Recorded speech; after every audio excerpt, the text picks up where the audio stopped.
আল্লাহর কসম ওয়াল্লাহি, যারা পাবেন আমার রসুল আপনাকে শাফায়াত করে জান্নাতে নিয়ে যাইবে, তারাই এই কুরবানির ঘটনাটা সকল মুসলমানের কাছে শেয়ার করে দিবেন।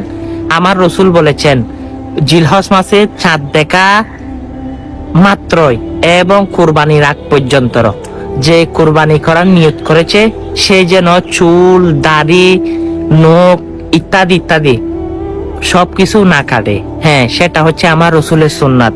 আর আমার রসুল বলে যে আমার সুন্নতকে পালন করলো, অবশ্যই তাকে তার আমল নামায় 100 গলা কাটা শহীদের সুয়াবের মর্যাদা তার আমল নামায় দান করা হবে। সুবহানাল্লাহ।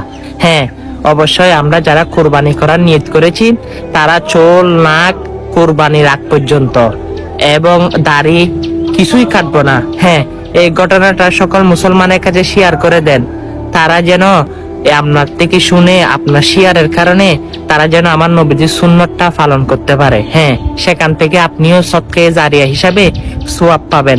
ভিডিওটা পারলে শেয়ার করেন। আমিন।